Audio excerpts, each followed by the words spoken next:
I'm not sure if it's pronounced History of Us or History of US, but I'm just gonna go with History of Us. And it's a 10-volume award-winning series about the birth of the United States up to modern day. It's probably one of the most unbiased history texts out there for kids. So if you're new here, I'm Xuan from the Homeschool Front blog, and this is my YouTube channel, Life in the Trenches, where I share all things about homeschooling. And today we're diving into US history, primarily for the middle grades. I'm not gonna go through all 10 volumes page by page because that would be the most boring video in the world. But I am just gonna flip through them quickly and talk about how I plan on using them with my middle school student or middle school child. And yeah, so let's get to it.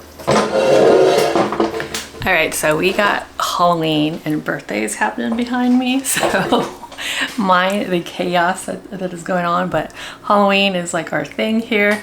And obviously birthdays, we love celebrating birthdays. So talking about A History of Us by Joy Hakem, and it's 10 volumes, it's a lot. Will my son read all of these by the end of the year? No, he will not, but he will be reading them. I did used to use these as a supplement to our history curriculum when I was a US history teacher, and I just thought it was just a lot better than the curriculum that we had at school. So I used to have a copy, but then when I quit teaching, I'm like, I'm never gonna teach again.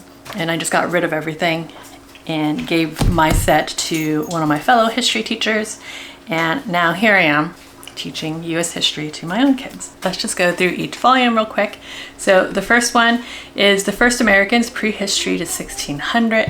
Then we have The Making of the 13 Colonies, 1600 to 1740. I like how everything's divided up into eras or epochs because I feel that's less intimidating than like a massive piece of text. From Colonies to Countries, 1735 to 1791. The New Nation, 1789 to 1850. Liberty for All, 1820 to 1860. War, Terrible War, 1855 to 1865.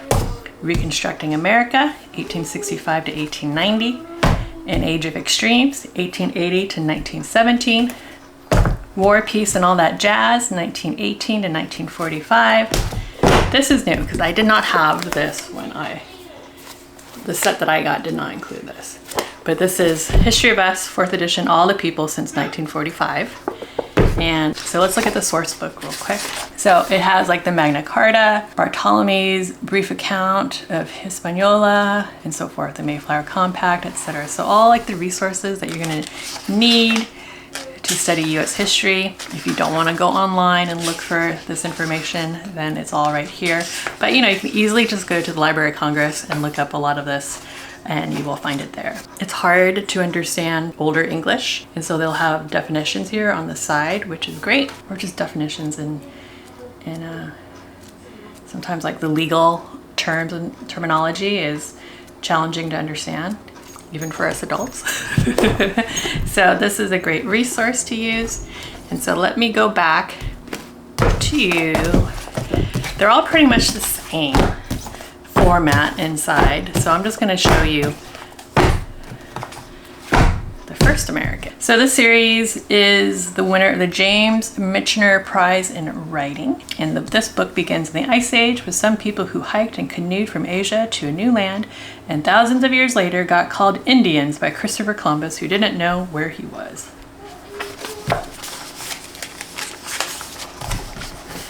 Here we have a map. I'm not sure which edition I had because I feel like this one is a lot nicer than the one I had. It has been more than a decade since I taught. So here we have a poem, table of contents, history, why, a way of time in the beginning, etc. And we just are learning about US history.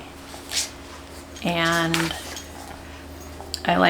it's just a really informative text. It doesn't have any questions. Like, I know a lot of homeschoolers, they want open and go curriculum where everything they need is there to, like they don't have to think about the projects and critical thinking questions and all that. I like to think about all that because, like I said, I used to be a history teacher. So this is just my thing. If you're like me, Or not, maybe you just want to supplement the curriculum that you're using, then this is a great supplement in my opinion. It just states the facts. And remember, opinions are not facts.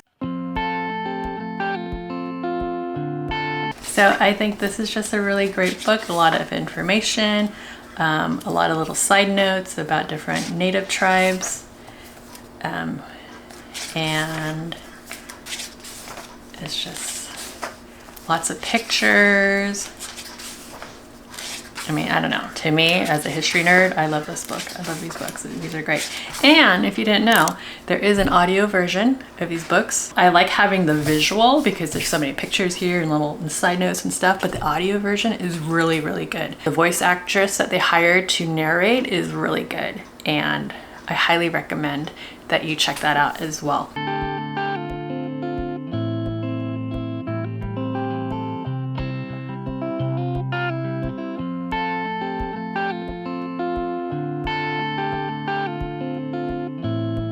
So I wanted to share that at the end is a chronology of events, talking about what BCE is, as well as a timeline here, and more books to read, which is quite a bit of books, novels and other good books, myths, legends, and poems, original documents, some nonfiction books, and also we have a note from the author and a little bit about her. She also has like a history of science book, I believe. I haven't read that one yet.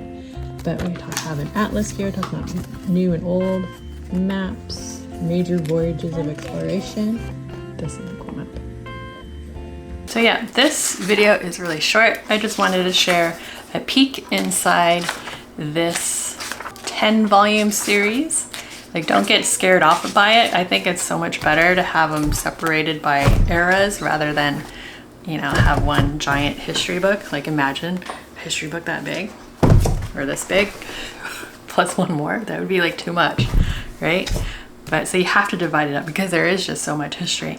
And a lot of curriculum out there are very broad. I mean, this is broad too, but it's a little bit more information than a lot of the other curriculum that I've come across.